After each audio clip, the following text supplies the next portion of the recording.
أعوذ بالله من الشيطان اللعين الرجيم بسم الله الرحمن الرحيم الحمد لله رب العالمين والصلاة والسلام على أشرف الأنبياء والمرسلين سيدنا أبي القاسم محمد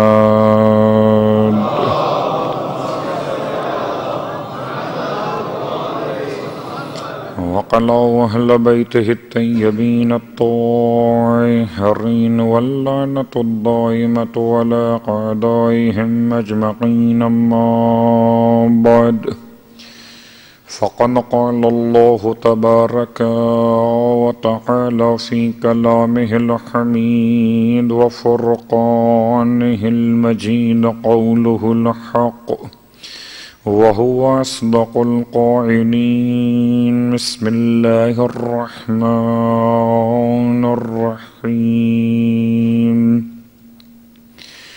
ولقد من الله على المؤمنين إذ بعث فيهم رسولا من أنفسهم يتلو عليهم آياته ويزكيهم ويعلمهم الكتاب والحكمة وإن كانوا من قبل لفي ضلال مبين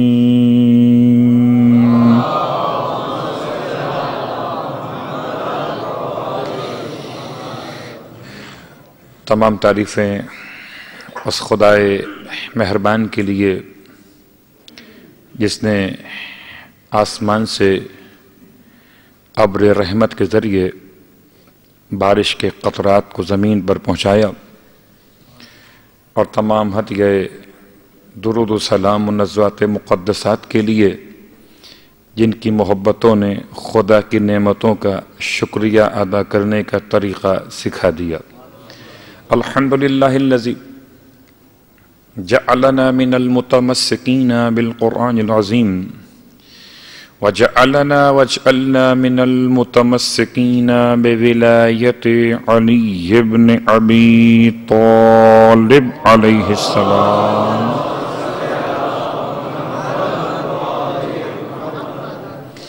اعظم اللہ اجورنا واجورکم بمصابنا بالحسین علیہ السلام، وجعلنا وإياكم إن شاء الله من الطالبين بسعره مع وليه الإمام المهدي من آل محمد عليهم السلام۔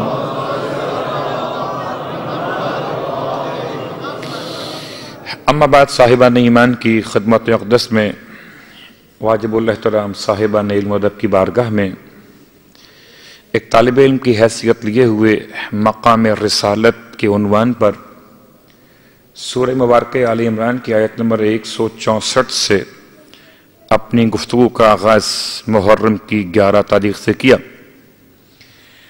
اور اس یقین کے ساتھ آگے بڑھتا چلا گیا کہ جہاں مشکل ہوگی، گرنے کا خطرہ ہوگا، وہاں سنبھالنے کے لیے علی ابن ابی طالب علیہ السلام کا دامن خدا مجھے عطا فرمائے گا۔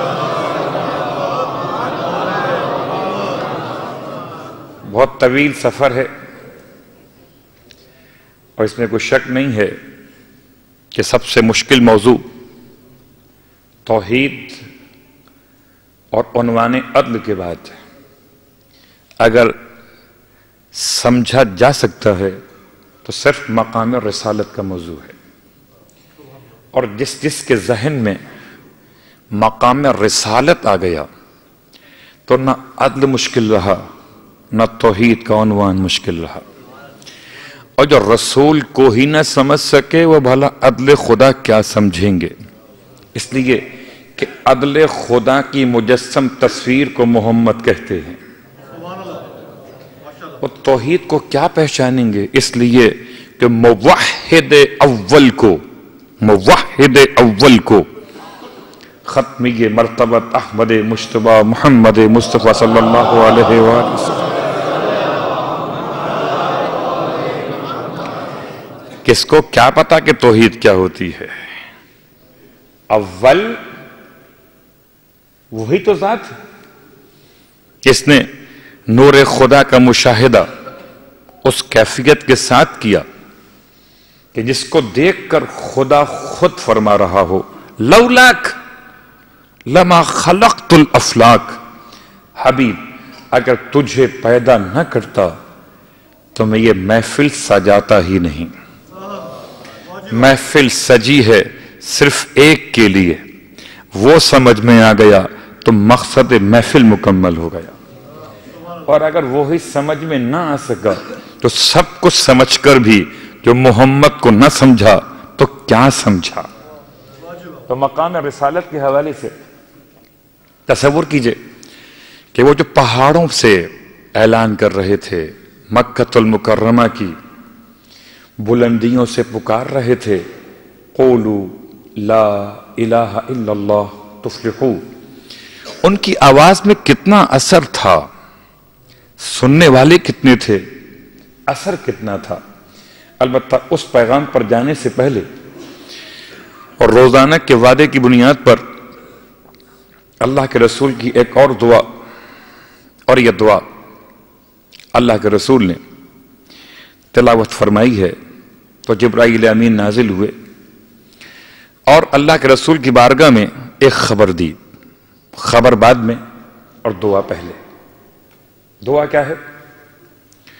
جس میں رب کی بارگاہ میں آپ کا انداز حمد، اللہم لک الحمد، کل کی دعا یاد ہے؟ اللہم انی اسألک ایمانا تباشر بہ قلبی ویقینا حتی اعلم انہ لن یصیبنی الا ما کتبت لی ورزنی بما قسمت لی۔ 3 جملے کل تھے اور آج اللہم لک الحمد۔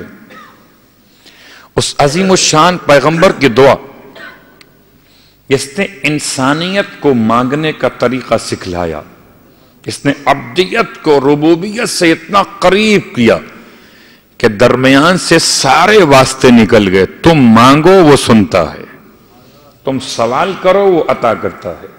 تو اللہم لک الحمد، پروردگار بے شک کہ حمد تیرے لیے ہے۔ وَإِلَيْكَ الْمُشْتَكَى وَأَنْتَ الْمُسْتَعَانُ، بس 3 جملے، لَكَ الْحَمْدُ وَإِلَيْكَ الْمُشْتَكَى وَأَنْتَ الْمُسْتَعَانُ، پروردگار ساری حمد تیرے لیے ہے۔ اس ایک جملے کے لیے آپ کو زحمت دوں گا کہ ایک تو لفظ یہ ممکن تھا کہ الحمد لک، حمد تیرے لیے ہے۔ ایک جملہ اللہم لک الحمد، لکا پہلے ہے حمد بعد میں ہے۔ سوچئے گا سورہ مبارکہ الحمد جب پڑھتے ہیں تو الحمد پہلے ہوتی ہے، اللہ کا نام بات پڑھ لے محمد و آل محمد، ایسے ہی ہے الحمد للہ رب العالمین، للہ الحمد رب العالمین نہیں ہے، الحمد للہ رب العالمین۔ طریقہ تہذیب ہے، طریقہ آداب ہیں کہ خدا سے کیسے بات کی جائے۔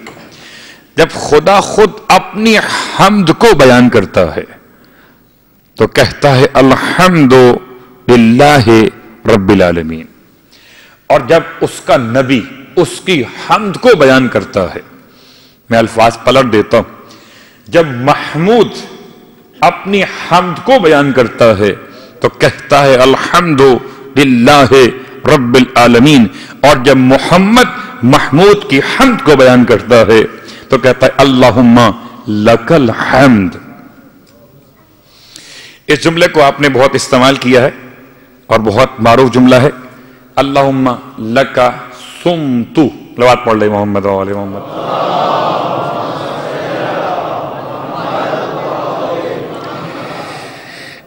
دعائے رسول کے عنوان سے تھوڑی سی وضاحت، اللہم لک صمت، عین ممکن ہے، اللہم صمت لک، صمت لک تو میں پہلے ہو گیا، اللہ بعد میں ہو گیا. سمتو فائل کون ہے؟ انا. تو انا سمتو، انا سمتو، میں صائم، میں پہلے، لک اللہ بعد میں. کیسے ممکن ہے کہ عبد پہلے ہو، ذکر عبد پہلے ہو، ذکر رب بعد میں ہو؟ تو اللہ کے رسول نے طریقہ حمد کو تبدیل کیا. اللہم لک الحمد، پروردگار یہ حمد صرف تیرے لیے ہے، صرف تیرے لیے. حمد تیرے لیے نہیں ہے بلکہ صرف تیرے لیے ہے. صرف کا ترجمہ اسی لیے آ گیا کہ لکا پہلے ہو گیا، حمد بعد میں ہو گیا. وَإِلَيْكَ الْمُشْتَكَى، پروردگار اور تجھی کی طرف سے مشتکا، ہر شکوہ، ہر پریشانی، ہر رنج کا بیان. ایک جملہ یاد رکھیے، دنیا میں جس سے چاہیں اپنا مسئلہ ڈسکس کریں، یاد رکھیں کوئی مثل خدا کے ستار العیوب نہیں. اب یہ سوچ کر پھر جس سے چاہیں مسئلہ ڈسکس کریں، اور جب آپ کے اپنے اندر آپ کا مسئلہ نہ رہا، کسی اور سے کہہ دیا تو پھر اپنا نہ رہا، اب وہ جس سے چاہے کہہ دے. اس لیے کہ رب جیسا کہاں سے ڈھونڈ کے لائیں گے؟ رب سے کہتے ہیں، رب سنتا ہے. عطا کرنا ہو تو عطا کرتا ہے، اور عطا نہیں کرتا تو رسوا تو نہیں کرتا. الیک المشتکا، اپنے تمام مسائل کو ڈسکس کیجئے اپنے رب کے ساتھ. وانت المستعان، کیوں کہ وہی تو پروردگار ہے. انت المستعان، کہ جو انسان کی مدد کیا کرتا ہے. اللہ کے رسول کے یہ 3 جملے جبرائیل امین خبر دیتے ہیں. تو آپ نے دعا پڑھی، اللہ کے رسول یہ دعا وہی تو ہے جو حضرت ابراہیم علیہ السلام جب نارے نمرود کی جانب روانہ تھے تو انہی 3 جملوں سے خدا کو یاد کر رہے تھے. یہی دعا تو ہے. جب جناب یونس علیہ السلام مچھلی کے پیٹ میں اندھیروں میں پریشان تھے تو انہی 3 جملوں سے خدا کو یاد کر رہے تھے. تو اگر یاد کرے ابراہیم جیسے نبی خدا کو 3 جملوں سے، اگر یاد کریں یونس علیہ السلام جیسے نبی خدا کو 3 جملوں سے، تو یاد کرے ختم یہ مرتبہ احمد مجتبی محمد مصطفیٰ صلی اللہ علیہ وآلہ وسلم. 3 جملے یا علی. ٹھیک، تو روز کی بنیاد پر یہ دعا آج مکمل ہو گئی. مقام رسالت میں بات، اللہ کا رسول کا اعلان، لا الہ الا اللہ تفلحو. اور اب زمانہ ذرا پلٹ کے پوچھے کہ یا رسول اللہ کیا آپ کے والدین کامیاب ہوئے؟ کہ آپ کے آباء و اجداد بھی کامیاب ہوئے؟ یا رسول اللہ آپ خود، آپ کی اولاد، آپ ہم کو تو اعلان کر رہے ہیں لا الہ الا اللہ تفلحو. کیا یہ اعلان آپ کے اپنے گھر والوں کے لیے بھی ہے؟ بہت سخت جملہ ہے، بہت سخت جملہ ہے. لیکن سوال تو بہرحال قائم ہوگا، اور سوال من حیث امت نہیں کر رہے، من حیث عارف ختمیہ مرتبت کرنا چاہ رہے ہیں. کیا رسول کا اعلان اپنے ذات کے لیے، اپنے گھر والوں کے لیے، رسول کا ماضی، رسول کے والدین، رسول کا حال، رسول کا وجود، رسول کا مستقبل، اس کی اولاد، کامیاب کون اور کیسے؟ تو مقام رسالت پر ہم کل پہنچے تھے جناب عبد المطلب کی شخصیت تک، اور اس پر گفتگو شروع کرتے ہوئے آج ایک آیت اور ہدیہ کر رہا ہوں. سورہ مبارکہ الطور، سورہ مبارکہ الطور، سورہ کا نشان ہے 52، آیت کا نشان بہت آسان 21، 52 21 طور آیت. آیت کیا ہے؟ الذین آمنوا واتبعتہم ذریتہم بایمان الحقنا بہم ذریتہم وما علتناہم من عملہم من شیء وکل امرئ بما کسب رہین. آیت مکمل ہو گئی. ترجمہ کیا ہے؟ جو ایمان لے کر آئے، جو ایمان لے کر آئے وہ تمام کے تمام اگر ان کی ذریت ایمان لانے میں ان کی اتباع کر لے تو خدا کہتا ہے ہم ملا دیں گے ان کو ان کی ذریت سے، اور ایسے ملائیں گے کہ ان کے اپنے اعمال میں سے کسی عمل کی کوئی کمی بھی نہ کریں گے۔ اللہ اکبر۔ ایک جملہ آپ کی خدمت میں عرض کر دوں، حضرت ابراہیم علیہ السلام مومن مسلم، مومن مسلم، اب اگر ان کی ذریت میں کوئی اسلام لا کر اتباع کرے تو خدا اس ذریت کو ملائے گا ابراہیم کے ساتھ، خدا ملائے گا قیامت میں، اور خدا نے یہاں ملا دیا درود میں آل ابراہیم کہہ کر، ایسے ہی ملائے گا کہ وَمَا أَلَتْنَاهُمْ مِنْ عَمَلِهِمْ مِنْ شَيْءٍ، کہ ان کے اپنے اعمال میں کسی شے کی ہرگز کوئی کمی نہ ہوگی۔ ٹھیک، تو اتفاق سے کل مجلس کے بارے سوال آ گیا، بات پڑھ لیں محمد و آل محمد پر۔ سوال کیا آ گیا؟ اور واقعی لطف جبھی آتا ہے جبکہ سامعین اس معیار پر سوال کر رہے ہوں جس معیار پہ عنوان کی بات ہو رہی ہو۔ اب میں کیا کہوں، حضرت ابو لہب کہوں؟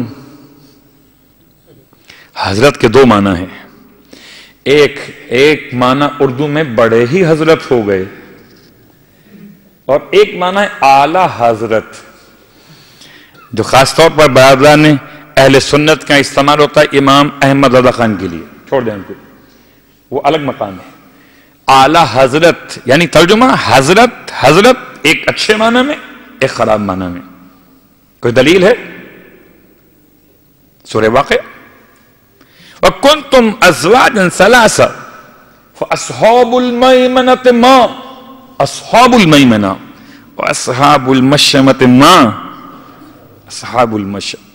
ماں استعمال ہوا وہاں پر بھی، ماں استعمال ہوا یہاں پر بھی، بس وہاں جب ماں استعمال ہوا اصحاب یمین کے لیے تو ہم نے کہا ما اصحاب المیمنہ، اور جب استعمال ہوا ما اصحاب مشمہ کے لیے تو چہرہ بگاڑ کے کہا ما اصحاب المشمہ۔ کیا بدقسمتی ہے الٹے ہاتھ والوں کی، اور کیا خوش نصیبی ہے سیدھے ہاتھ والوں کی۔ تو ماں اور ماں استعمال ایک جیسا، ایک ہی لفظ، وہاں الگ یہاں الگ۔ تو حضرت ابو لہب، سوال کیا گیا کہ اگر رسول کی دعا نہ ابراہیم علیہ السلام کی دعا قبول ہوئی ہے تو حضرت ابو لہب کا رسول سے کیا رشتہ ہے؟ ابو لہب جہنمی، ابو لہب قرآن میں تا قیامت تک کے لیے تبت یدا ابی لہب، تبت یدا ابی لہب کی آیت موجود سورہ لہب آیت نمبر 1، اور امام صادق علیہ السلام کی خدمت میں سوال کیا گیا،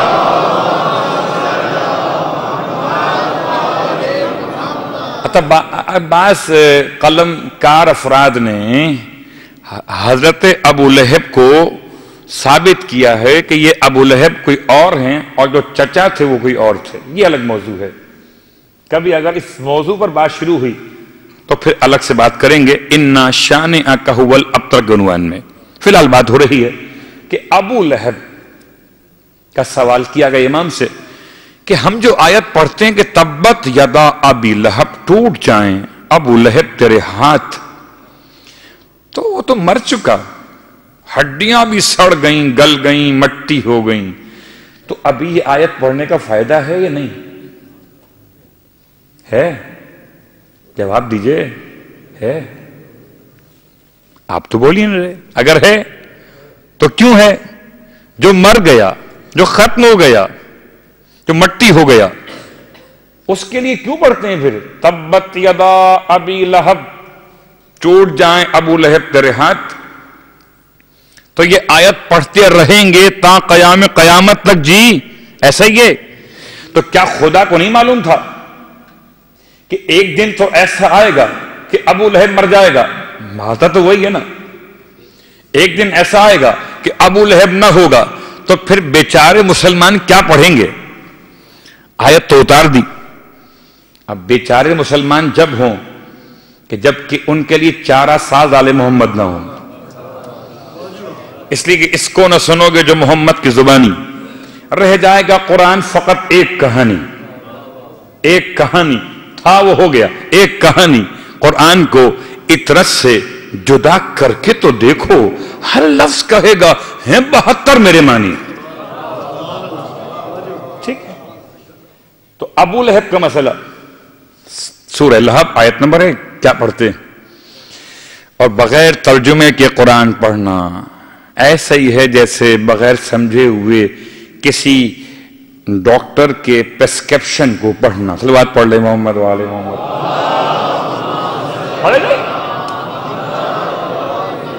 نہ سمجھ میں آئے گا نہ فائدہ ہوگا. تو تبت یدا ابی لہب, امام سے پوچھا گیا مولا کیا مطلب ہے اس کا, وہ تو مر گیا, اب کیا پڑھیں, بدل دیں آیت. فرمایا اگر مصداق کے مرنے سے مفہوم مردہ ہو جاتا تو آہستہ آہستہ قرآن تو ختم ہو جاتا. مولا کیا مطلب, کہ مصداق ختم ہوتا ہے مفہوم باقی رہتا ہے, اور مصداق ختم ہونے سے پہلے ایک دوسرا مصداق اس کی جگہ لیتا ہے. ابو لہب مرا نہیں ہے. ابو لہب شخصیت کا نام ہو تو مر گیا, اور اگر کردار کا نام ہو تو آج تک زندہ ہے. اگر وہ زندہ نہ ہو تو بد دعا کس کے لیے ہو. تو بس اب جو آپ سے سوال کرے کیوں کہتے ہو اللہم لعن قتلۃ الحسین واصحابہ, وہ تو مر گئے. لوگ کہہ رہے تھے دکھا رہے ہیں جناب یزید کی قبر دکھا رہے ہیں ٹی وی پر, پتہ نہیں میں نے دیکھا نہیں ہے, سنا ہے لوگوں سے. دکھائیں, وہ دکھائیں, وہ تو مر گیا. اچھا مر گیا, ختم ہو گیا, ہڈیاں سڑ گئیں, گل گئیں, مٹی ہو گئیں, تو کیوں پڑھتے ہیں پھر اللہم لعن قتلۃ الحسین واصحابہ. بس جواب یہی ہے, جب تک قرآن میں تبت یدا پڑھی جاتی رہے گی تب تک امام کے قاتلوں پہ لعنت کی جاتی رہے گی. اس لیے کہ جب زمانے میں کوئی ایک ابو لہب مرتا ہے تو کوئی اور پیدا ہو جاتا ہے, جب کوئی ایک یزید جاتا ہے تو کوئی اور یزید. صلوات پڑھ لے محمد و آل محمد.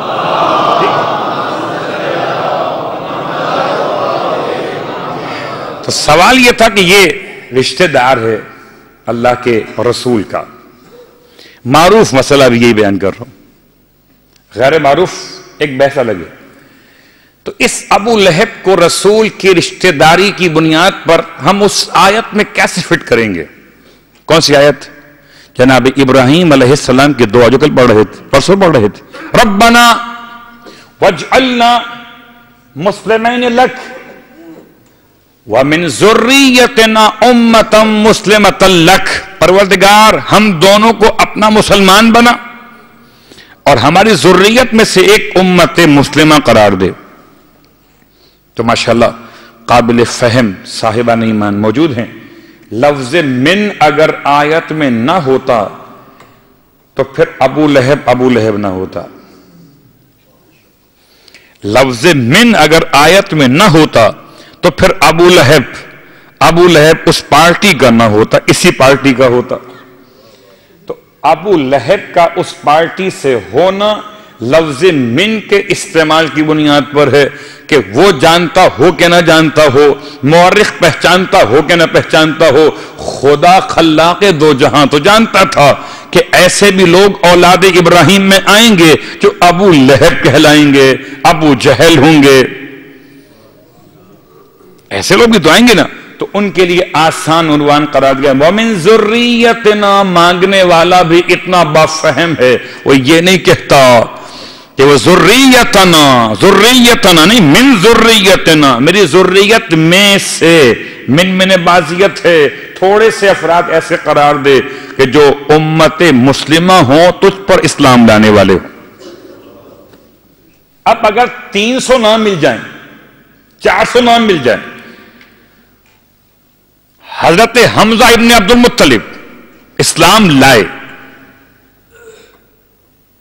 حضرت عباس ابن عبد المطلب مسلمان ہوئے, ٹھیک ہے ہوئے, یہ بھی ہوئے, وہ نہیں ہوا, اس کا مطلب کیا ہے کہ ابراہیم علیہ السلام کی دعا نے سفر کیا ہے اور دعا نے سفر مکمل کیا. من ذریتنا امتا مسلمتا لک, پروردگار میری ذریت کے ایک حصے کو، ایک پارٹ کو اپنا مسلم بنا دے.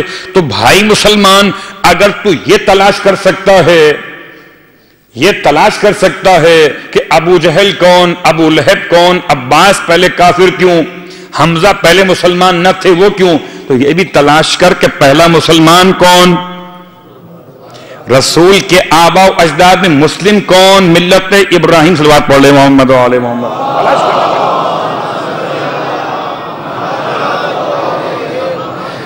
ٹھیک، اگر یہ تلاش کر سکتے ہو کہ کن کن افراد نے اسلام قبول کیا اور کن افراد نے نہیں کیا، تھے خاندان کے لوگ، تو تلاش کرو پھر کون تھے وہ کہ جن پر آیت مکمل ہو رہی ہے وَمِن ذُرِّيَّتِنَا أُمَّةً مُسْلِمَةً لَكَ. اور شخصیت کا تعارف کراتے ہوئے کل ہم پہنچے تھے دادا کے بیان پر. دادا کون؟ حضرت عبد المطلب. اس میں گرامی شیبۃ الحمد، مطلب اپنے بھتیجے کو بٹھا کر اونٹ پر جب مکے میں داخل ہوئے، ننیال میں پلے تھے یہ، اور جب چچا لینے پہنچے تو نسبت کی بنیاد پر لے کے ان کو مکے میں آ گئے. جب مکے میں داخل ہوئے تو اہل مکہ سمجھے شاید مطلب کوئی نیا غلام خرید کے لائے ہیں، تو دیکھا کہ اونٹ پر بچہ سوار ہے تو کہاں عبد المطلب، مطلب کا غلام. اور یہ ایسا مشہور ہوا کہ لوگ اصل نام ہی بھول گئے، اب صرف کہتے ہیں عبد المطلب، حالانکہ ہے یہ شیبۃ الحمد. شیبہ کہتے ہیں بوڑھے کو، شیبہ کہتے ہیں بوڑھے کو، لیکن ایک بڑھاپا وہ ہے. آج سے 3 دن پہلے ایک جملہ زبان پر آیا تھا، بڑھاپا گھر کے مسائل کے بعد آتا ہے. یہ گھر کے مسائل سے پہلے بھی آ سکتا ہے، جی پہلے بھی آ سکتا ہے. بیماری ہے، نزلہ ہو گیا، بال سفید ہو گئے، دنیا سمجھتی شاید ہم بزرگ ہو گئے، انہیں کیا پتا کہ سفیدی. صلوات پڑھ لے محمد و آل محمد.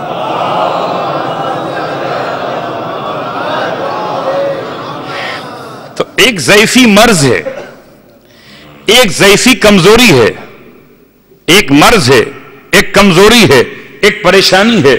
نہ یہ ضعیفی، اتفاق سے 3 جملے زبان پر آ گئے. ایک ضعیفی کمزوری ہے، ایک ضعیفی پریشانی ہے، اور ایک ضعیفی انسان کے لیے کیا ہے؟ بیماری. 3 ہو گئے، مگر ان تینوں میں سے کوئی بھی نہیں عبد المطلب کے یہاں.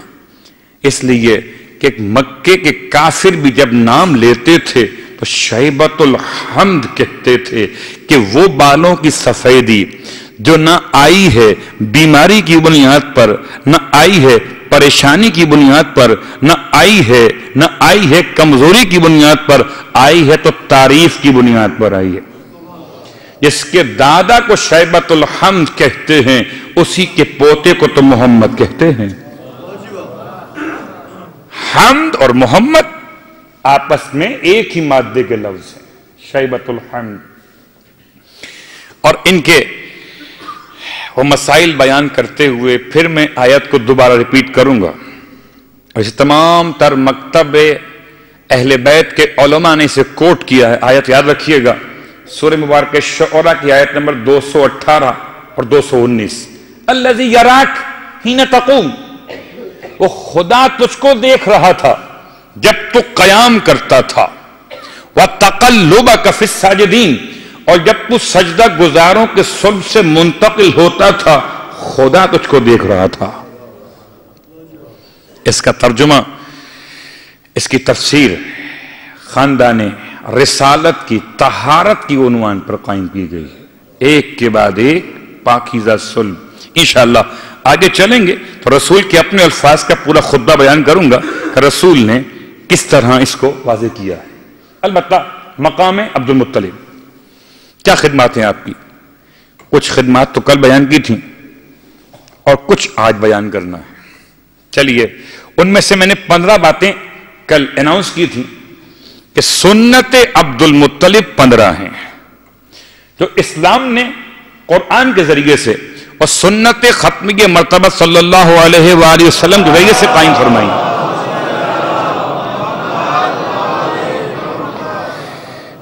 نظر کو پورا کرنا پہلی سنت، ٹھیک، 100 اونٹ انسان کی دیت خون بہا میں قرار دینا ایک اور سنت، اور آپ کے مشہور ہے ایک اور سنت، خانہ کعبہ کے طواف کو 7 چکروں پر معین کرنا۔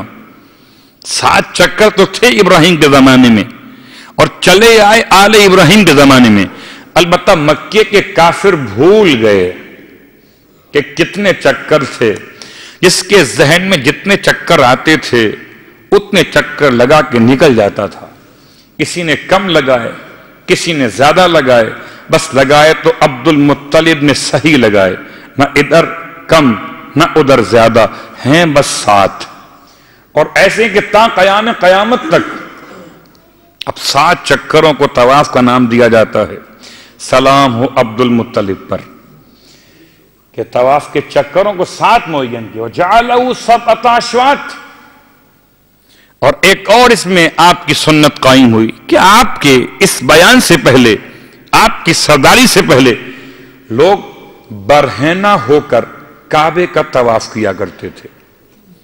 لیکن پہلے سوال کیوں، جواب سنیں پہلے کیوں، اس لیے کہ وہ خیال کرتے تھے کہ اس لباس میں گناہ کیا ہو، اچھی بات ہے اس لیے بیان کر رہا ہوں، اس لباس میں گناہ کیا ہو، اس لباس میں خدا کے گھر کیسے جائیں؟ تو ان کے پاس تو کوئی اور لباس ہوتا ہی نہ تھا سوائے گناہوں کے لباس کے، تو اس لیے لباس ہی کو اتار دیا کرتے تھے۔ کیا کہنا کہ عبد المطلب پہلی شخصیت ہیں کہ جنہوں نے پابندی لگائی کہ کوئی حالت عریانی میں خانہ کعبہ کا طواف نہیں کرے گا، اور اسے اسلام نے احرام کا نام دے کر 2 چادروں کے تحفے میں مسلمان کو عطا کر دیا کہ تم اگر اپنے سلے ہوئے لباس میں عادی لباس، عادی مطلب جو پہنتے ہو عادی، چاہے پینٹ پہنتے ہو، شلوار پہنتے ہو یا کچھ اور پہنتے ہو، جو عادی لباس ہے اس کو ہٹاؤ، اور 2 بغیر سلی ہوئی چادروں میں مردوں کے لیے خدا نے عبد المطلب کی سنت کو اسلام کا حکم بنا دیا۔ ٹھیک، سلوات پڑھ لے محمد و آل محمد۔ لا تؤتی البیوت من ظہورها، عبد المطلب کے زمانے سے پہلے لوگ گھروں کے پچھلے دروازے سے گھروں میں داخل ہو جایا کرتے تھے۔ پچھلے دروازے تو میں نے نام استعمال کیا، چھوٹی چھوٹی دیواریں ہوتی تھیں اور اس کے اوپر سے پھلانگ کر، وہ آپ نے بہت سے واقعات سنے ہیں تاریخ میں پھلانگنے والوں کے، ان کو چھوڑ دیجئے۔ پیچھے سے چھوٹی دیوار پھلانگ کر اندر داخل ہو جاتے تھے۔ پھلانگ لفظ تھوڑا سا گاڑا ہو گیا، یعنی اس کو کود کر اندر پہنچ جاتے تھے۔ یہ ایک طرح سے مجبوری بھی تھی اس زمانے میں کہ اگر کنڈی نہ کھل سکی تو کیا ہوگا، تو ایک ایمرجنسی گیٹ کے طور پر یوز ہوتے تھے چھوٹی دیواریں۔ چلیے میں نے آسان کر دی بات کو، ایک مین انٹرنس ہے، ایک ایمرجنسی انٹرنس ہے کہ اگر پرابلم پیش آتی ہے تو نکلنا کہاں سے، آنا کہاں سے۔ ٹھیک، جناب عبد المطلب تاریخ کی پہلی شخصیت کہ جنہوں نے پابندی لگائی کہ اگر گھر میں آنا ہے تو مین انٹرنس سے آنا ہوگا، پیچھے سے دیوار کود کے آنا شرافت نہیں ہے۔ اور اسلام نے اسی کو قرآن کی شکل میں آیت کا عنوان دے کے سمجھایا کہ جب تم کسی کے گھروں میں داخل ہوا کرو تو دروازے سے آیا کرو، گھر والوں کو سلام، صلوات پڑھیں محمد و آل محمد۔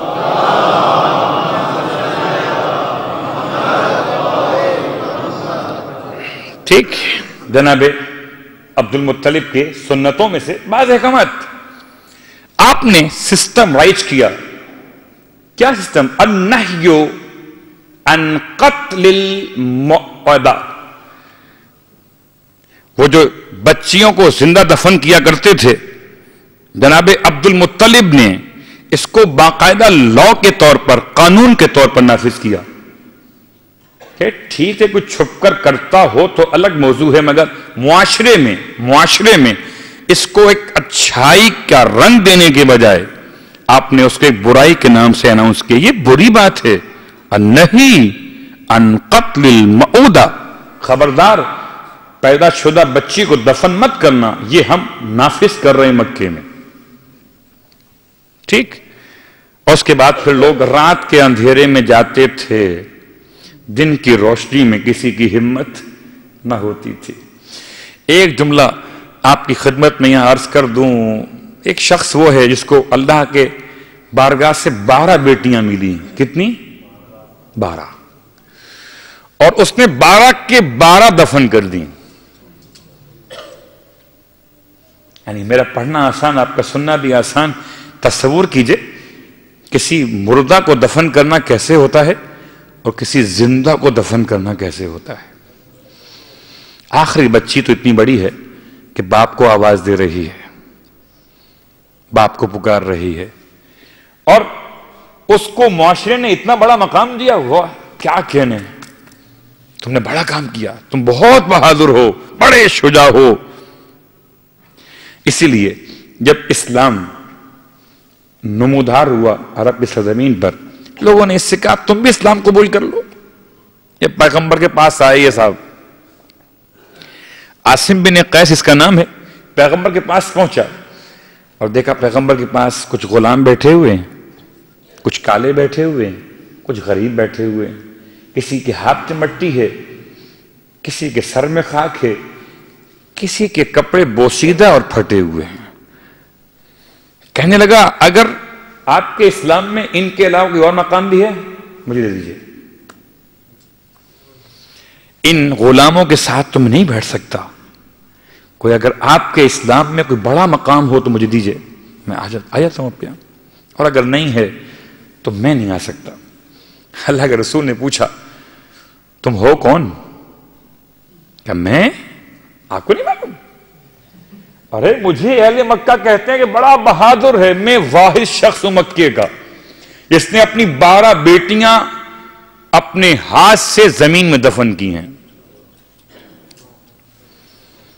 اب ایسے مریض کا علاج کیسے ہو؟ ایسے دیکھیں، ایک ہے برائی اور ایک ہے برائی کو اچھائی سمجھ کر اس پر فخر کرنا. برائی کو برائی سمجھ کے انجام دیں تو توبہ کا راستہ کھلا رہتا ہے، اور اگر برائی کو اچھائی سمجھ کے انجام دیں تو پھر مر تو سکتے ہیں مگر توبہ نہیں کر سکتے. اللہ کے رسول نے بس ایک فارمولہ اناؤنس کیا ہے، ایک فارمولہ، اور فارمولہ یاد رکھیے گا. جب کبھی نفس پریشان کرے کسی دوسرے کے معاملات میں تو اس روایت کو دوہرا لیجئے گا. سناؤں؟ اس کے لیے قیمت ہے ایک صلوات پڑھ لیں.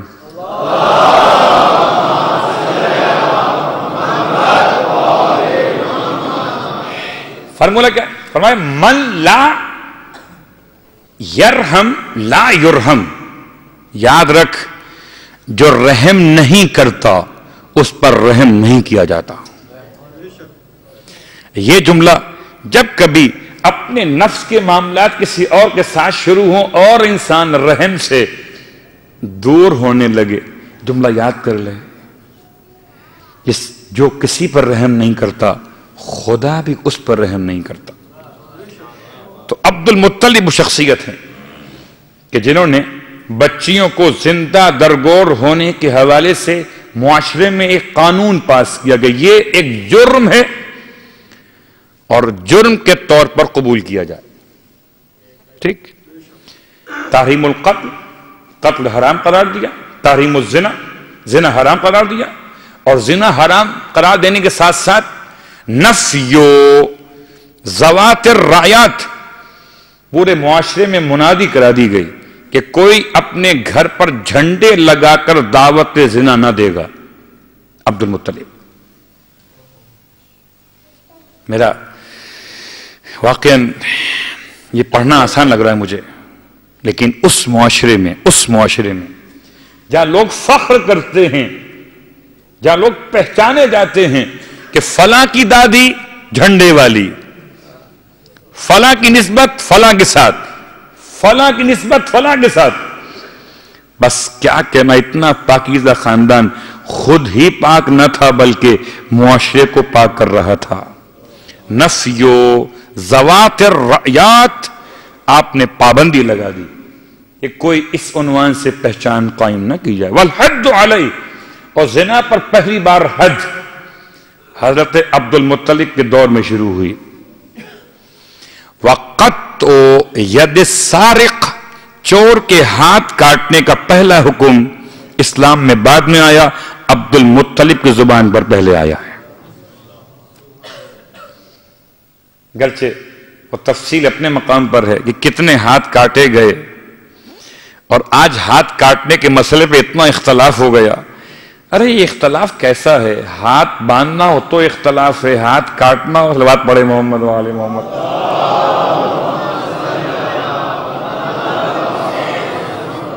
قطع ید السارق،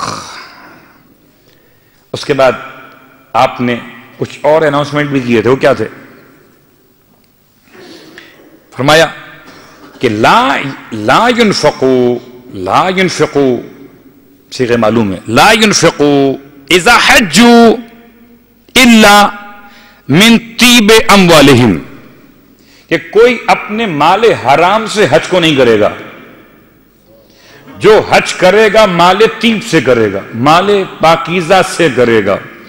عبد المطلب تاریخ کی واحد شخصیت ہیں کہ جنہوں نے حج کرنے والوں کو مال حرام سے حج کرنے سے روکا کہ اگر حج کرنا ہے تو طیب اموالہم سے کرو۔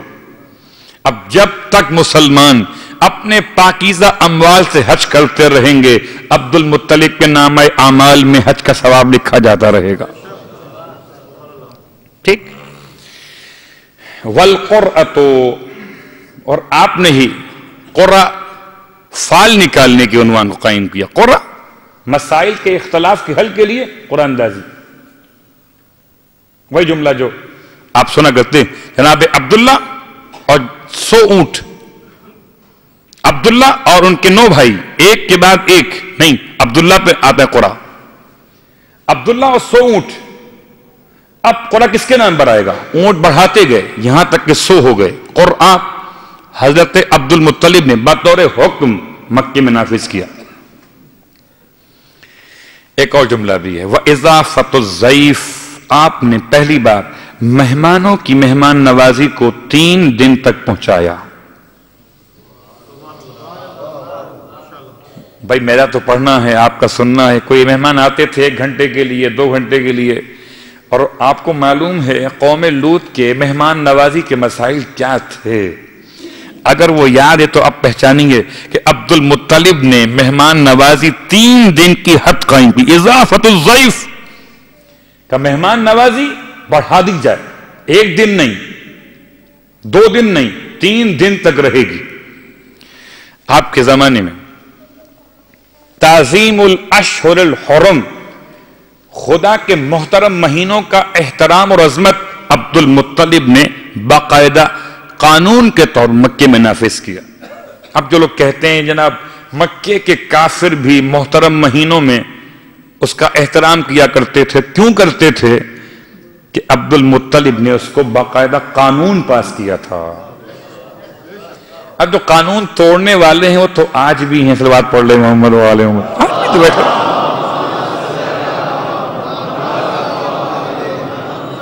مکۃ المکرمہ، رسول کے آباء و اجداد کیا تھے، دادا کیا تھے، اتنے سارے نیک کام آپ کے نام اعمال میں۔ اور میں کیسے بھول جاؤں، اتفاق سے آج مجلس سے پہلے لفظ خمس پر 2-3 مسئلے تھے۔ خمس نہ ہوتا تاریخ میں اگر عبد المطلب نے اپنے مال کو راہ خدا میں نہ دیا ہوتا۔ یہ لفظ خمس نکلا ہے 5 سے 5 کا 5واں ہے، اور ایسا 5واں حصہ ہے عبد المطلب نے نکالا پہلی بار تو اب ساری امت کے لیے واجب ہو گیا۔ البتہ کوئی سمجھتا ہے وَاعْلَمُوا أَنَّمَا غَنِمْتُمْ کے عنوان سے کہ جو جنگ سے بچے وہ غنیمت ہے۔ ہم جو کہتے ہیں جو ہم سے بچے وہ بھی غنیمت ہے، صرف جنگ سے بچے وہی غنیمت نہیں ہے، بلکہ جو ہم سے بچے وہ بھی غنیمت ہے۔ اور غنیمت کے 5ویں حصے کو خمس کہتے ہیں.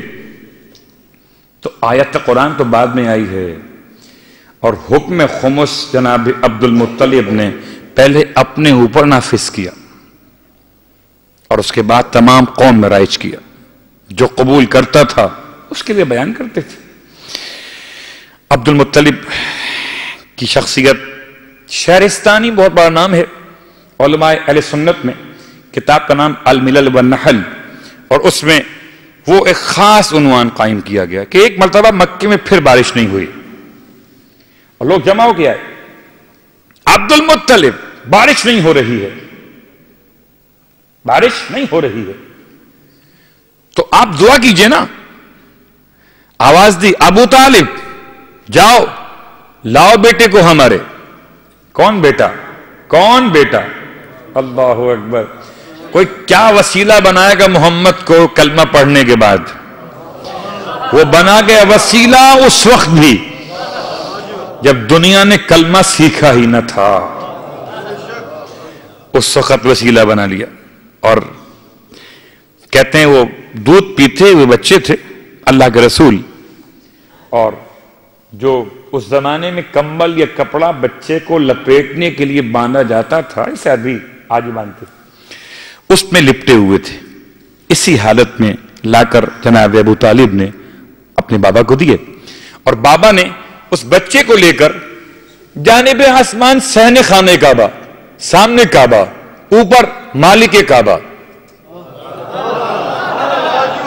اور نیچے وارث کعبہ، اور درمیان میں ان سب کو جوڑنے والا مولود کعبہ کا استاد، اور اس کو ہاتھ پہ اٹھائے ہوئے اللہ کے ولی نے دعا مانگی. اب میں اتنا پوچھ سکتا ہوں نا کہ تم کلمہ ڈھونڈتے ہو، تم ایمان ڈھونڈتے ہو، اتنا بتاؤ کہ جب کسی پر مشکل پیش آتی ہے تو اس کا مذہب سامنے کھل کے آ جاتا ہے. دیکھو مشکل میں یہ کس سے مانگتا ہے؟ اگر حبل سے مانگتا ہے، اگر لات سے مانگتا ہے، اگر عزا سے مانگتا ہے، اگر منات سے مانگتا ہے تو بت پرست ہے، اور اگر خدا سے مانگتا ہے تو خدا پرست ہے. دونوں ہاتھوں کو بلند کیا، بچے کو ہاتھ پہ رکھے ہوئے. اتنا چھوٹا بچہ کہ جو خود اپنی مدد بھی آپ نہیں کر سکتا. اتنا چھوٹا بچہ، یہ مثال دینا، صرف مقام کی بات نہیں کر رہا. اتنا چھوٹا بچہ کہ جو کپڑے میں باندھ دیا اگر ماں باپ نے تو بندھا ہوا ہے، اپنے آپ سے تو کھل بھی نہیں سکتا، وہ کیا کھولے گا بارش کی رکاوٹوں کو؟ عبد المطلب نے اس محمد کو سمجھایا کہ یہ وسیلہ ہے. سمجھے بات کو؟ اللہ اکبر. ارے اللہم صلی اللہ علیہ وسلم. ام المومنین بہت معروف شخصیت، کون نہیں جانتا؟ سب جانتے، سب کی نانی ہے، سیدوں کی خاص طور سے سب جانتے.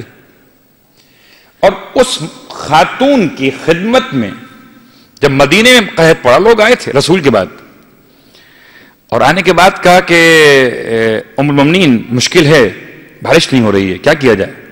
کہا ایسا کرو، اب جو پڑھ رہا ہوں وہ آپ جا کر ہرے گنبد خضرا، اس کے بالکل ٹاپ پر سمت قبلہ بالکل ٹاپ پر جو لگا ہوا تاج ہے اس پر گولڈن کلر کا، اس کے بالکل نیچے سمت قبلہ آپ کو ایک روشن دان سا، ایک کھڑکی سی جس میں ڈارکنیس فیل ہوگی، خاص طور پر رات کے وقت میں، وہ آپ کو لگی ہوئی دکھے گی.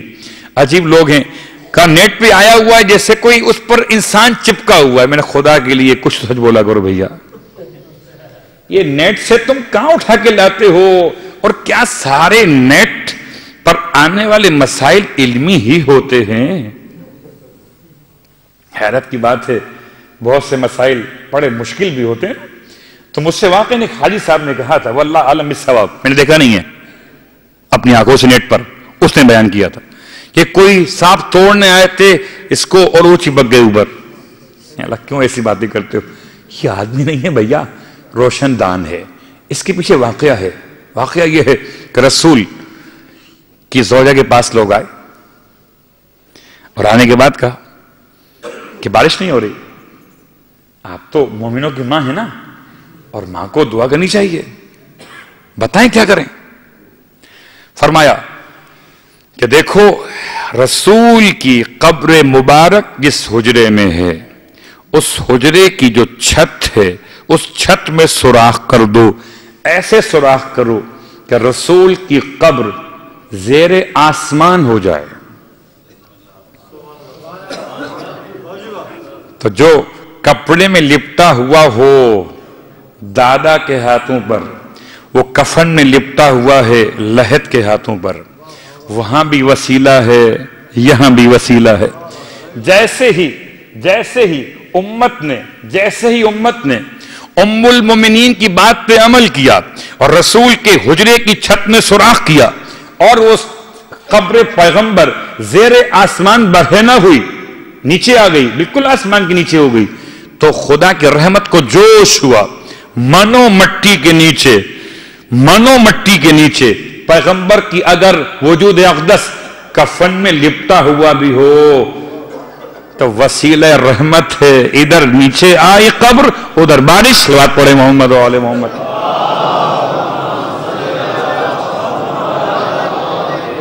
ٹھیک. تو اب مکۃ المکرمہ، یہ بات ہی مدینے کی، یہ اسی یادگار ہے جو ہر گنبد پر نشان بنایا گیا ہے. خیر اب میں تاریخ تو بیان نہیں کر سکتا، وقت نہیں اس موضوع پر، کہ گنبد کی خود تاریخ کیا ہے، کب بنا، کب نہیں تھا، کب توڑا گیا. رنگ اس کے 9 بار تبدیل ہوئے، الگ موضوعات. لیکن یہ جو نشان بنایا گیا ہے یہ جعلی اس کی یادگار ہے. البتہ آج ممکن نہیں ہے کسی طور پر بھی کہ رسول خدا کی قبر زیر آسمان آ سکے، اس کی وجوہات الگ موضوع. لیکن مکۃ المکرمہ بچہ دادا کے ہاتھوں پر ہے اور دادا دعا مانگ رہے. ایک وقت یہ ہے اور ایک وقت وہ ہے جو آپ کا بہت بڑا کارنامہ ہے. 2 کارنامے خاص طور پر. ایک، جبکہ زمزم کھودا، سو رہے تھے، کسی نے آواز دی، اٹھو احفر برا، اٹھو برا کھودو. ممل برا کیا ہوتا ہے؟ یہ ایک دن پھر نام بدلا، احفر طیبہ کھودو. طیبہ کیا ہوتا ہے؟ مت طیبہ. تیسرے دن آواز آئی، احفر زمزم کھودو. اور زمزم کھودنے کے لیے بڑا مشکل کام تھا. اکیلے عبد المطلب کی ذات تھی یا ایک بیٹا حارث تھا.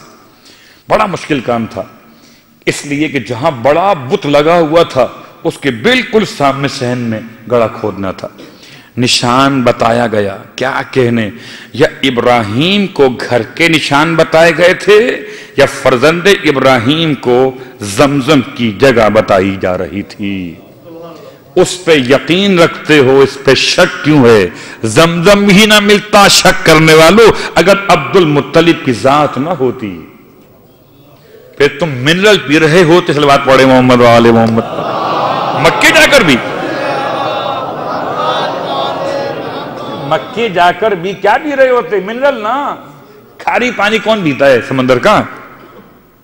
ٹھیک ہے. خیر کہیں میں وہاں موڑ نہ جاؤں، مشکل ہو جائے گی. پھر تو بات صرف ہو رہی زمزم کی. زمزم کے کنویں کو آپ نے جب کھودا، تفصیلات سے چھوڑ دیتا ہوں، کھودا، کافروں سے باقاعدہ جھگڑا ہوا، آپ نے کھود دیا. اور جب زمزم نکل آیا تو زمزم نکلا بعد میں، مال نکلا پہلے. سونے کی 2 ہرنیاں، تلواریں اس میں سے نکلی. اس کو دیکھ کر تو کافروں کی آنکھیں ویسے ہی خیرہ ہو گئیں. اتنا مال نکل آیا. اس مال کو ہی چھوڑ دیتا ہوں کہ اس کا انجام کیا ہوا. پانی جو اصل موضوع ہے میرا، زمزم، السلام علیکہ یا حافر زمزم. قبر عبد المطلب پر مومن کا سلام، جنت المعلا. قبرستان ابو طالب، السلام علیکہ یا حافر زمزم، میرا سلام ہو آپ پر اے زمزم کھودنے والے۔ چھوڑ دیں، وہ چھوٹی باتیں ہیں، وہ ہرنی جو تھی مورت وہ چھوٹی باتیں ہیں، وہ تلواریں جو ہیں چھوٹی باتیں ہیں، یہ زمزم تو چلنا ہے قیامت تک، یہ بڑی بات ہے۔ تو کافروں نے کہا اب تو صاحب ہم اس میں سے آدھا حصہ لیں گے، اور آپ فرماتے میں نے کھودا ہے، میری ملکیت ہے، میری ملکیت، میں نے کھودا ہے، میں اس کا وارث ہوں۔ اور نہ تو یہ عرصے دراز سے بند تھا، بھول گئے 100 150 300 سال پہلے بند ہو چکا تھا، جاتے جاتے قبیلے جرہم نے بند کر دیا تھا۔ اب کافروں نے کہا ٹھیک ہے ہم فیصلہ کرواتے ہیں، چل کر شام کے رہنے والے ایک کاہن کے پاس۔ کاہن کہانی سے نکلا ہوا لفظ کہانت، جو اردو میں لفظ کہانی ہے وہ کہانت ہے، کہانت جادوگر، ٹھیک، جادوگر، اس کے پاس چلتے ہیں، یعنی جو فیصلے کرواتا تھا اپنے اس علم کی بنیاد پر۔ آپ نے فرمایا ٹھیک ہے اگر تم اس سے قبول کرتے ہو کہ فیصلہ کرے گا تو ٹھیک، مجھے اعتراض نہیں ہے، چل دیا۔ سفر اتنا طویل تھا، کہاں مکہ کہاں شام، راستے میں حضرت عبد المطلب کے ساتھیوں کا پانی ختم ہو گیا، اور یہ پرانی تاریخ ہے، کافروں سے پانی مانگا تو کافروں نے پانی دینے سے انکار کر دیا، حالانکہ ان کے پاس پانی موجود تھا اور ابھی سفر طے کر رہے تھے۔ ایک وقت ایسا بھی آ گیا کہ جناب عبد المطلب نے حکم دیا کہ اپنی اپنی قبریں کھود لی جائیں، جو آپ کے ساتھ آپ کے خاندان کے لوگ تھے۔ موت اتنی یقینی تھی کہ اچانک سب پیاس سے مر گئے تو پھر دفن کون کرے گا، تو اپنی اپنی قبریں کھود لی جائیں۔ اپنی اپنی قبریں کھود لیں، اور اب جو واپس اپنی سواری کے پاس پہنچے جناب عبد المطلب، اور اس پر سوار ہو کر آخری بار پھر ایک کوشش کرنا چاہی کہ شاید 2-4 قدم اور آگے بڑھیں، تو جیسے ہی آپ کے ناقے نے اپنی دونوں پاؤں زمین پر رگڑے، پانی ابلنا شروع ہو گیا۔ جو قبریں کھود چکے تھے دفن ہونے کے لیے، ان کے لیے زندگی بن گئی۔ اللہ اکبر۔ اور ایسا پانی ابلا کہ جتنے مشکیزیں سب بھر لیے، اونٹوں نے پیا، انسانوں نے پیا، اور یہ تھے وہ مسلمان جو کہتے تھے کافروں سے کہ آؤ تم بھی پانی بھر لو۔ فرق واضح ہو گیا؟ یہ تھے وہ مسلمان کہ جن کی اولادوں نے بعد میں ثبوت دیا ہے نا، کہ کوئی پانی بند کرے اس کا نسب کیا ہے، کوئی پانی کھول دے اس کا مذہب کیا ہے، کہ آؤ پانی بھرو۔ اور واقعاً کافر پھر کافر تھے، منافق تو نہ تھے۔ مجھے نہیں ملتا کہ اس موقع پر کافروں نے اسے جادو کہہ کر اگنور کیا ہو۔ جب پانی پیا تو کہنے لگے عبد المطلب ہذا خلاص، بس یہ بات ختم، اب زمزم آپ کا، ہم اپنا دعویٰ واپس لیتے ہیں۔ شام جانے سے پہلے اور شام ہونے سے پہلے دن میں ہی مسئلہ طے ہو گیا، اور قافلہ واپس۔ لیجئے آج کی حد تک بات کو یہاں روکتا ہوں۔ پانی پلانے والا کون ہے اور پانی بند کرنے والا کون ہے؟ تو اب وہ 7 محرم کو جو آپ سنتے ہیں پانی بند کرنے کی باتیں، جنگ صفین میں جو سنتے ہیں آپ پانی بند کرنے کی باتیں، وہ ہر کے لشکر کے لیے سنتے ہیں 2 محرم کو کہ پیاسا آیا تھا، تو پانی پلانے والے کون تھے اور پانی بند کرنے والا کون تھا؟ صرف ایک سمپل سی بات یہ کہ اگر آج پہچاننا ہو تو جس جلسے اور جلوس کے باہر پانی کی سبیل دکھائی دے، سمجھنا کہ یہ پانی پلانے والوں کی اولاد میں سے ہے، ورنہ پانی آج کے دور میں سستا نہیں ہے. شاید آئندہ آنے والے ادوار میں اس پر کچھ جنگیں بھی ہو جائیں تو بعید نہیں، مگر سبیل حسین ایسی جاری گساری ہے، اپنا پیے پرایا پیے. وہ تھا 7 محرم کا دن کہ تھا حکم یہ یزید کا، پانی بشر پئیں، گھوڑے پئیں، سوار پئیں، جانور پئیں، اور کافر بھی گر پیے تو منع تم نہ کیجیو، پر فاطمہ کے لال کو پانی نہ دیجیو. وہ 7 محرم تھی جب پانی بند ہوا، اور آج 15 محرم. پیاسوں کا قافلہ جو چلا ہے کربلا سے کوفے میں پہنچا ہوا ہے، اور ایک مرتبہ بڑی شدید گرمی ہے، اور اس گرمی کے حوالے سے ایک بچی بار بار پانی مانگتی ہے. اجرکم اللہ، رونے والوں، وہ شام غریباں کا سلام آخر، اس کا وہ جملہ کہ سکینہ بی بی تمہارے غلام حاضر ہیں، اور بجھے جو پیاس تو اشکوں کے جام حاضر. اتنی شدید گرمی ہے، اونٹ کا سفر ہے بغیر اماری اور محمل کے، اور اس پر ایک مرتبہ بچی نے پانی طلب کیا ہے. اور اب وہ جو انداز ہے شاعرانہ کہ ام حبیبہ نامی ایک مومنہ ہے، اور اس سے کہا جا رہا ہے خواتین کی جانب سے کہ چلو قافلہ قیدیوں کا آیا ہے، چلو تماشے کو، تم بھی چلو تماشے کو. اس وقت خیر سے سنتے ہیں قیدی آئے ہیں کچھ ملک غیر سے. بولی حبیبہ جاؤں میں کس طرح سے بھلا، شوہر نہیں ہے گھر میں میرا، غور کی ہے جا. وہ بولی اچھا کوٹھے سے ہی دیکھ لو ذرا. آئی حبیبہ کوٹھے پہ تو دیکھتی ہے کیا، اونٹوں پہ بال کھولے ہوئے، ہونٹوں پہ بال کھولے ہوئے کچھ اسیر ہیں. اللہ اکبر. یہ دیکھ کر حبیبہ کا دل تھر تھر آ گیا، اور ابھی پریشان ہے یہ کون سا قافلہ ہے. یہ آگے آگے نو کے سنا پر کچھ سر ہیں، اور پیچھے پیچھے اونٹوں پر سر کھلے بیویاں ہیں، اور ان میں ایک بچی پانی مانگ رہی ہے.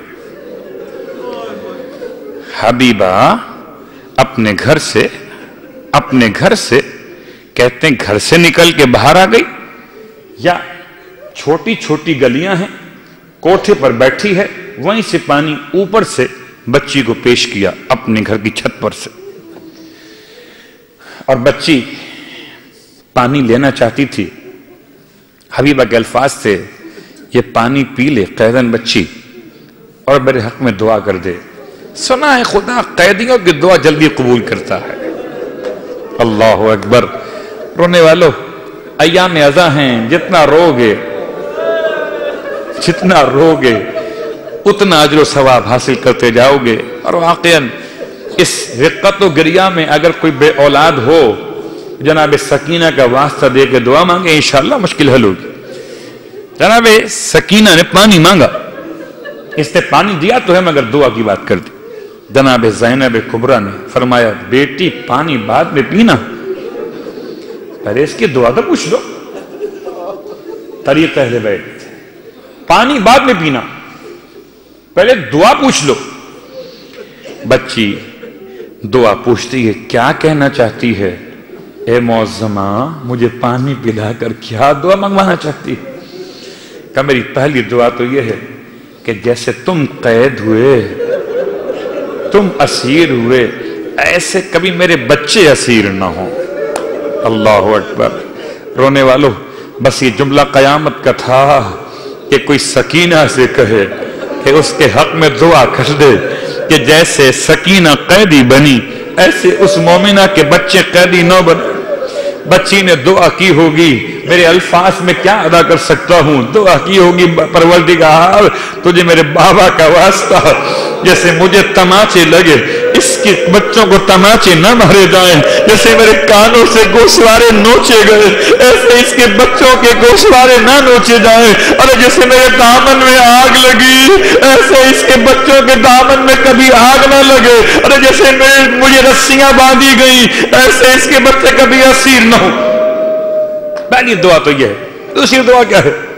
دوسری دعا یہ ہے کہ بہت دن ہو گئے, اب میں تم سے دعا کرواتی ہوں قیدی کہ مدینہ گئے بہت دن ہو گئے, بہت دن گزر گئے, بڑا دل کرتا ہے مدینے جاؤں, مدینے میں جاؤں اور جا کے زیارت کروں مدینے میں.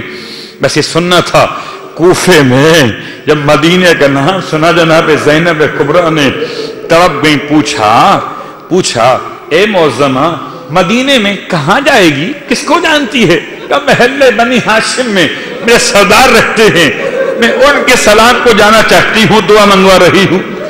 پوچھا بی بی نے تیرے سردار کا نام کیا ہے, کون ہے؟ کہ بھلا میں اپنی شہزادی کا نام یہ بازار کے اندر قیدر بی بی کیسی باتیں کر رہی ہے. کہ اچھا اپنی بی بی سردار کا نام نہ لے, اس کے بھائی کا نام لے لے. ہاں اس کے بھائی کو عباس کہتے ہیں, اس کے بیٹے کو علی اکبر کہتے ہیں, اس کے ماں جائے کو حسین کہتے ہیں. بس یہ سننا تھا جناب زینب سے تابعت نہ رہی. فرمایا اتنا تو بتا دے کیا جب اگر تو اپنی شہزادی کو دیکھے تو پہچان لے گی نا. اس نے کہا ہزار میں کیوں نہ پہچانوں, ہزاروں میں لاکھوں میں کیوں نہ پہچانوں, میں نے بڑی خدمت کی ہے, بہت قریب سے دیکھا ہے اپنی آقازادی کو. جناب زینب نے ایک مرتبہ دائیں اور بائیں نگاہ ڈالی ہے, جب کسی کو متوجہ نہ پایا تو اپنی زیارت کے لیے حجاب کو دور کیا. جیسے ہی حجاب دور ہوا فرمایا حبیبہ کہاں پہچانا, ارے تیری دکھیاری شہزادی, رونے والوں حبیبہ تڑپ گئی. بیوی اکبر کیا ہوئے, ارے مولا عباس کیا ہوئے, ارے میرے آقا حسین کیا ہوئے. فرمایا آگے آگے نیزوں پر وہ کٹے ہوئے